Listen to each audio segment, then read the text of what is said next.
మూసీ నది విషయంలో ఇప్పుడు మూసీ కూడా రెచ్చగొట్టి ఈరోజు మూసీ ప్రక్షాళనను అడ్డుకుంటే అందులో పురుగులు పడి చచ్చిపోతారు ఎవరైనా అడ్డుకుంటే.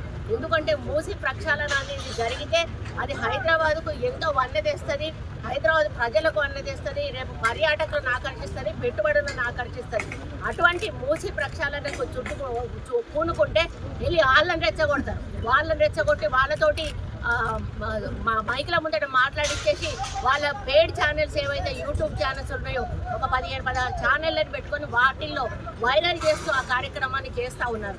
ఈరోజు ట్రైబల్లను కానీ ఎస్సీలను కానీ ఎస్టీలను కానీ గుండెల్లో పెట్టుకొని చూసుకునే పార్టీ ఏదైనా ఉన్నదంటే కాంగ్రెస్ పార్టీ. ఈరోజు కాదు, ఇందిరాగాంధీ హయం నుంచి ఈ రోజు వరకు కూడా ఇందిరమ్మను మర్చిపోలేనటువంటి వర్గాలు ఏమన్నా ఉన్నాయి అంటే ఆ రోజు ఎస్సీ ఎస్టీ ట్రైబల్స్ వీళ్ళు మాత్రమే. ఎందుకంటే ఆ రోజు భూదానం చేసింది ఆమె, ల్యాండ్ సీలింగ్ తెచ్చి వీళ్ళ భూములను పంచింది, ఇల్లు ఇచ్చింది, వాళ్ళకి ఎన్నో రకాల సౌకర్యాలను కల్పించింది, 20 సూత్రాల ఆర్థిక పథకాన్ని తెచ్చింది, బ్యాంకులను జాతీయం చేసింది, రాజభరణాలను రద్దు చేసి ఆ రోజు అప్పటి నుంచి ఇప్పటి వరకు కూడా వాళ్ళని గుండెల్లో పెట్టుకోండి. మరి మీరేం చేశారు? మీరు పోడు భూమిలో ఉన్నటువంటి ట్రైబల్స్ను ఇష్టం ఉన్నట్టుగా లాఠీ చార్జీలు చేసి కనీసం పిల్ల తల్లులను అంటే పాలిచ్చే తల్లులతో సహా అమాయకులను తీసుకుపోయి మీరు జైళ్ళల్లో పెట్టి రోజుల తరబడి పెట్టి మీరు హింసించినటువంటి మీరు ఈరోజు ట్రైబల్స్ గురించి మాట్లాడే హక్కు మీకు లేదు.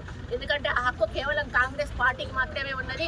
ఎందుకంటే మొదటి నుంచి కూడా కడుపులో పెట్టుకొని కాపాడుకునేది మేము కాంగ్రెస్ పార్టీనే. నేను ఒక్కటే విజ్ఞప్తి చేస్తా ఉన్నా, వికారాబాద్ కలెక్టర్ విషయంలో జరిగిన దాడిలో అక్కడ ఉన్న ప్రజలను తప్పుపట్టే అవకాశం ఎక్కడా కూడా లేదు. కావాలని కేటీఆర్ ఒక వెనుక ఉండి తను అదృశ్యహస్తంగా మారి రెచ్చగొట్టి ఈ కార్యక్రమాన్ని చేయించాడు అనేది జగమెరిగిన సత్యం.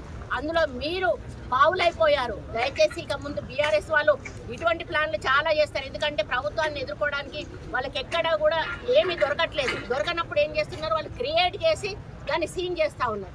ఈ విధంగా క్రియేట్ చేసి అమాయకులను బలి చేస్తూ ఉన్నారు. అదేవిధంగా ఈరోజు మరి సురేష్ను మీరు ఎందుకు అప్పచెప్పట్లేదు? ఆ రోజు సురేష్ బాజాప్తా కలెక్టర్ గారిని తీసుకెళ్లిన వ్యక్తి, ఆయన ఎందుకు తీసుకెళ్లాడో ఆయన చెప్పాల్సిన అవసరం ఉన్నది. 48 సార్లు ఒక వ్యక్తితో మాట్లాడి ఏం సంభాషణ జరిగిందో చెప్పాల్సిన అవసరం ఉన్నది. ఈరోజు విదేశాలలో దాచుకున్నటువంటి ఫోన్ ట్యాపింగ్ సంబంధించిన అధికారులు వాళ్ళని కూడా రప్పించాల్సిన బాధ్యత మీ మీద ఉన్నది. ఇవన్నీ వదిలేసి మళ్ళీ ప్రభుత్వం మీద బురద జల్లే ప్రయత్నం చేస్తూ ఉన్నారు.